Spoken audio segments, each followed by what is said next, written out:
the usual thing in Nigeria, finish secondary school, do jam you. So somebody was a senior colleague, went for an interview at the environmental consulting firm, and they couldn't afford him. I said, oh, I know of somebody who worked with me, see if you can afford him. Wow. I said, who can't afford somebody who is looking for a job? I resumed, and within 3 months, I became their supervisor. Without a master's? Without a master's. But you were already a senior environmental specialist. Senior environmental specialist. So why did you move? And you were earning good money. That's the highest I can do in the organization at that time. The next role will be the MD, except I want to keep it. Interesting. Even though you have a good job and all that, you need to be aspirational and start thinking, what next? I moved from consulting to Dangote. When I joined, the first day I resumed in Dangote, everybody came to me and asked me, so who was the allergy you knew? And I said, no, I didn't know anybody. You didn't know anybody? I didn't know anybody. My name is Aurelua Adekoya, and I'm your host for Tikkytalks. What is Tikkytalks, you might say? Tikkytalks is your career and business podcast where you learn about how to grow and how to navigate on your career and business journey. Did you just finish school? Are you 0 to 5 years out of school? There's definitely 1 or 2 things that you can learn on Tikkytalks. So make sure you follow us on YouTube and IG. Tikkytalks is TikkyTalks, Tikkytalks. Ensure you're following us and catch up on all the other previous episodes that we have on YouTube and on Instagram. See ya.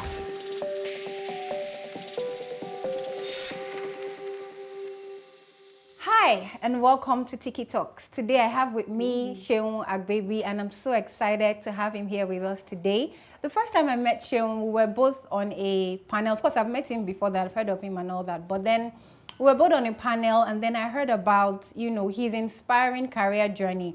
And it just showed to me that really there's no one way to achieving it and to getting success in your career.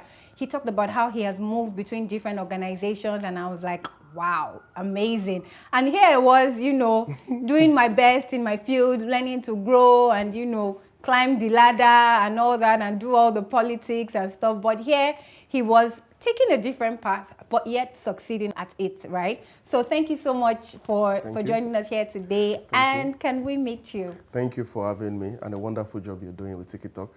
My name is Seun Agbebi. The current organization I work with is MTN Nigeria. I'm the manager, ESG and impact reporting. Quite mouthful, right? It's in the sustainability team. And I think my career, I'm a career person, and I say beyond career, I also do the business in career. Right, so even though I do a 9 to 5, my 9 to 5 has also translated to what people call side hustle, right? Even though I am still in a 9 to 5 organization. It's like you said, I've moved quite a lot. Sometimes I'm ashamed to say that. While me, I'm in awe, like, wow, I wish I could move like that. But the movement, for every movement, there's always a reason for it, and there's always a driving factor for it. So that's who I am in a nutshell in terms of career, married, first of 2 sons, and here I am. Thank you for having me. Interesting. So I'll just pick up from what you mentioned. Now you are in ESG, sounds like a big ESG and impact reporting. But what did you study in school, and then how did you? I know I've not heard of any course that is called ESG. Not in Nigeria. Funny enough, I wanted to study environmental science in school, right? And my father said, I will tell you what my father said. My father said, my father is a doctor, and he said, I'm a doctor. When I go on the road, my patients tell me, hi. And then he said, your mom is a teacher. When she goes on the road, her students, say, oh, hi. And I said, who will be greeting you? Is it the trees? The trees will be saying, better go and find something better to do. And that's how I gave up on my dream of, sustainability and other. But tell us, how did you get into this field? So the usual thing in Nigeria, finish secondary school, do jam, you get into a uni. I wanted to be a medical doctor. For real? Yes. So wow. I didn't get admission on time, and then I opted for biochemistry. Okay. A Federal University of Tech. Went in, so typical biochemistry in other university will take you 4 years. Because the University of Tech, it is 5 years. 6 months internship is compulsory. So I think my career path started from the internship. 400 level, I was still thinking about, I'll finish this. and go back to medicine. Wow. Right? And by the time I did my IT at a Lagos State agency, Environmental Protection Agency, that's in LASEPA, that was when it opened my eyes to the possibility of you could be studying a particular course, but there are other things that you could derive and benefit from studying that course. So I think that was where my journey into ESG, sustainability as you have it started. Environmental lab, some machines that when we were in school, they only teach us on paper, and then got to see how the environment and things. So I'm not a tree-hugging, fun-loving person like that, but I got to see the impact of what our day-to-day activity could be. And so that was where, by the time I went back 500 level, final year for my research, my mind was clear. Wow. So it was clear, 6 months, my what they call our IT submission, I've forgotten the name, was pretty much rewriting the SOP of the organization. So I rewrote the SOP for the whole lab. They had piece of papers and things like that. And I had to just put it together. As an intern? As an intern. Oh, wow. So I rewrote everything, gave it a chapter, gave it introduction. You are testing for soil, something, you are testing for something in soil or in water. Described it properly, methodologically, and submitted.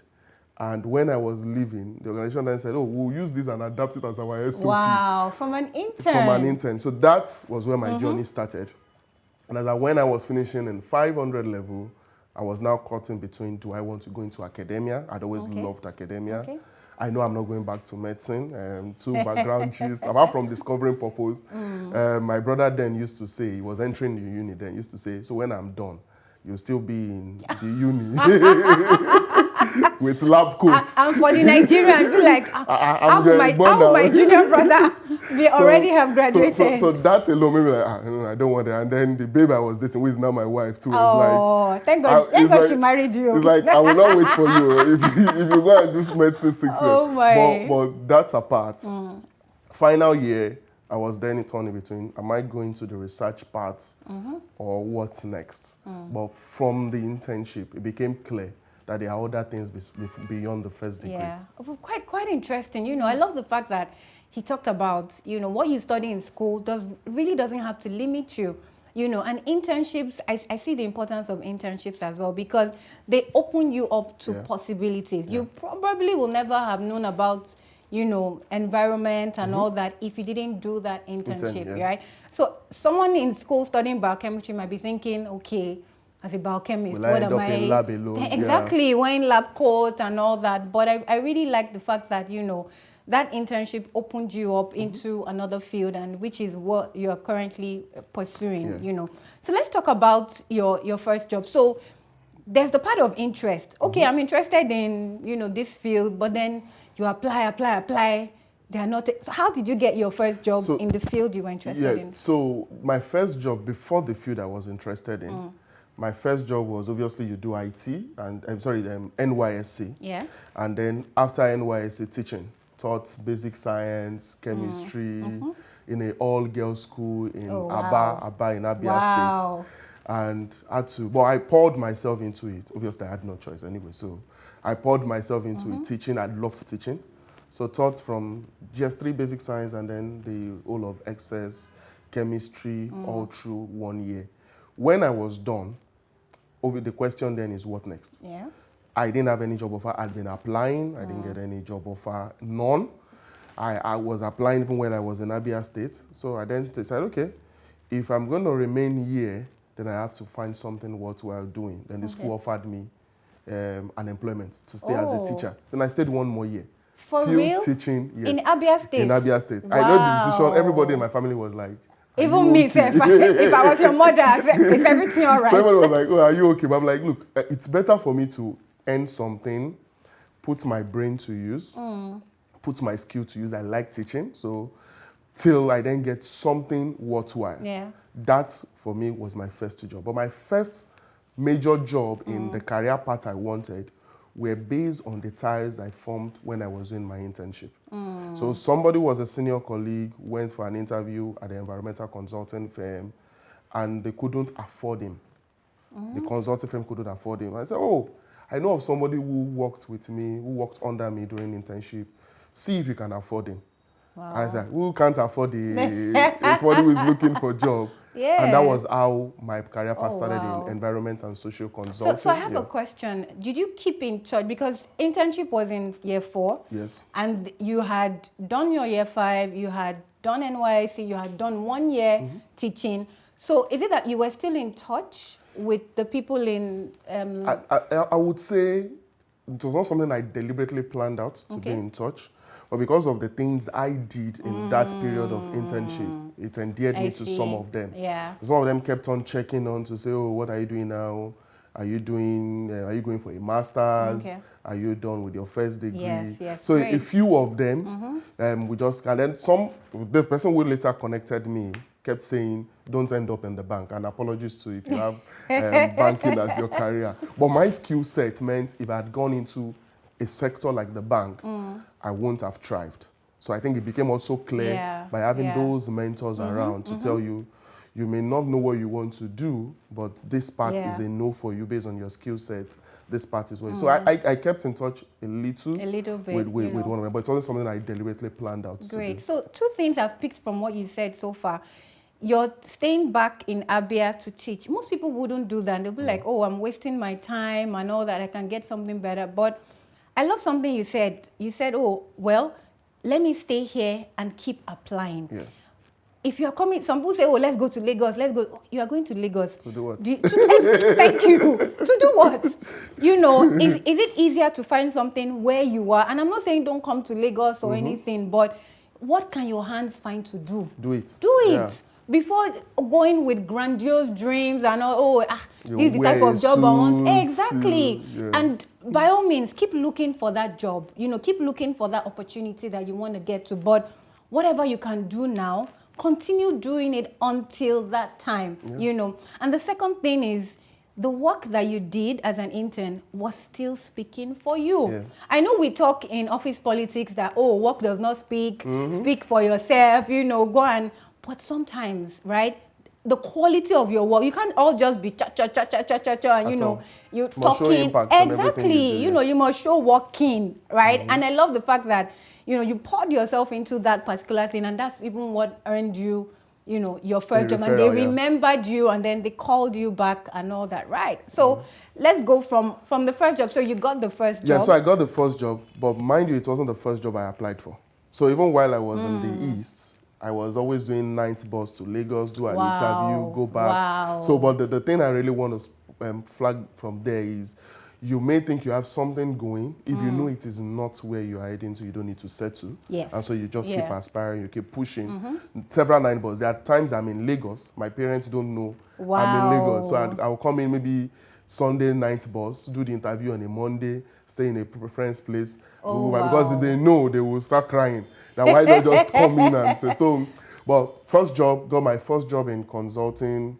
The business itself had a thriving arm in Warri, Niger Delta. For some odd reason, the guy just felt, look, most of the oil companies that I work for are in Lagos, even though their facilities is in the Niger Delta, but let me move my business here to Lagos. And I joined. The same day I resumed with 3 other of my colleagues. One had in fact, the 2 of them had a master's. I didn't have a master's then. I resumed, and within 3 months, I became their supervisor. Without a master's? Without a master's. Wow! That's another thing. Some people think that, oh, master's is good. It's good to, you should develop yourself. Yeah. But sometimes your impact is much more important than the Pali. Yeah. So the first 3 months, I became their supervisor. And the clear difference was just the interest and the attitude to work. So we resumed. Somebody had to sit in the driving seat to say, so what are we doing today? How are we handling these clients? When they come for audit and things like that? Not to bore you with all the grammars there, but the interest itself made me the supervisor in 3 months. Just because of interest and attitude to work. So I stayed in that organization for, I think that was my longest, and I don't think I will stay anywhere that long anyway. Well, it was your first anyway. It was my first, and so pretty much rose within the ranks, expanded the team from 3 to 12 when I was leaving. And where you were living, what was your position? When I was living, I was already a senior environmental specialist. And this is in how many years? In 4 years. Wow. In 4 years. Wow. So I was already leading field work to Niger Delta, going on clients, going on... And so this is 4 years or 5 years post-graduation? Yes, that's 5 years post-graduation. And already going for panel review, Federal Ministry of Environment, DPR, all the government. So I could lead a proper project myself. Bill clients. So that was I started learning business of career, bill client, bring in the dollars and everything. I was not seeing the money anyways. So moved from there, and in that 4 years was also when I started my master's, which was in UK. And because I knew I didn't have the skill sets which I needed in a master's. And guess what? I went for a master's out of my comfort zone. I picked up 2 master's from in a university in Lagos. We already know the name that way. But each time I dropped out. Wow. I will pay, but when I get to class and I hear what the lecturers are saying, I'm like, all this thing is what I'm doing in my consulting. All the lecturers were consultants to me that I draft contract and tell, come and consult for the business. So I then knew I needed something bigger. So I went for a master's, a UK-based master's, environmental and sustainability management. That was when I deep dive into sustainability. Then I started I went for certifications. So by the time I was moving to my next job, I was already prepared. But you were already a, supervisor, or sorry, you were senior environmental specialist. Senior environmental specialist. So why did you move? And you were earning good money. That's the highest I can be in the organization at that time. The next role will be the MD, except I want to kill him. Interesting. So that means that it's important to know your environment and read the room to say, okay, what is my next role? So it's not just about, oh, you are now the manager and all that. You're going for field work and stuff, but you read the room to see, okay, there's nothing. And if the MD could, I'm not saying that was what I was earning. If the MD salary then could be 100,000, it shows you can't get more than him. Of course. Fine, he gets profit from the business, right? But his salary is 100,000. You can't earn more than him, right? So I already read the room. I said, look, it's time to check out. So even though, you talked about the business of career, and I like how that is even playing in here, to say that you must be aspirational. You have a job, you are earning money, but it's not enough. It's not. It's not. So you must always be asking yourself, like, what next? What is my next role? What do I want to be earning? You can benchmark, like you said, your MD salary. If your MD is earning this, you already know that this is your cap. You can never earn more than that, right? So even though you have a good job and all that, you need to be aspirational and start thinking, what next, what next? And you took steps. You did a master's to equip yourself, even though initially you had mentioned that the masters didn't help the 2 guys that you met there. But it doesn't mean that masters doesn't have its function. No. I'm not going to say that you shouldn't go for a masters. You should. What I would advocate is, if you don't have the opportunity to do it instantly, then you could start up your career path, and as you go on, do an analysis to know which kind of area or field you should have your master's, yes. But it should be geared towards personal improvement. It should be geared towards your goal, what you want to achieve. Not everybody is having masters, I want to have masters. Exactly. Beautiful. So you got your next. So how did you get your next? So my next role, and I say this, it might not be the case for me all the time. Remember, my first job was a recommendation, but every other job I've gotten were adverts I saw on the internet. Wow. I would apply. Where are they finding? Because it's not the same internet that we are all on. So they are online. You subscribe to job newsletters and things like that. So you get them every day? I get them every day. And then I look through and I see the ones that are my skill set. So you don't know anybody in those companies? All my organizations, and I'm not scared of mentioning the names of the organization. I moved from consulting to Dangote. When I joined, the first day I resumed in Dangote, everybody came to me and asked me, so who was the allergy you knew? And I said, no, I didn't know anybody. You didn't know anybody? I didn't know anybody. Backstory, I had applied to Dangote 3 times before then, and I didn't care. Every time I saw it, I applied, but not for this role. It was for an environmental role. So when the job I later got was the sustainability team that was just opening up. And here we are. I have a director, a chief. I have a manager. Chief was from abroad. A manager was from the bank. Wow. But they didn't have enough skill sets to do the day-to-day operations. Here was I have the skill sets. I have the masters that was ongoing. I have the certification. They had been trying years to get those certifications they couldn't get. I read for it in 3 months and I passed. Wow. So I guess this is where the things that spoke when they were shortlisting, when I showed up for interview, they were like, wow, in fact, I'd consulted for Dangote refinery even before I joined the business. You know, all you are saying, there's this cliche we say a lot, opportunity means preparation, and then it has become like a chance, opportunity, but this is it in real life. Like, the opportunity came, and it's not as if the opportunity just fell on your laps. You said you had applied 3 times. 3 times, and then before, it now finally opened. And then the preparation, so the experience you had, the training and all that, now really helped. Interesting. So I came in, obviously credentials brought me, but over the year, developed every tax giving, and I got to a point also where I felt, look, I've done everything. 3 sustainability reports for about 3 listed complaints, and I felt, okay, so what next? What next? The next also was, when I looked at the hierarchy, the next role I can aspire to was the chief. Wow. And I was not yet old enough to be the chief. So I then knew, okay, it's time to leave again. And then I moved to another organization.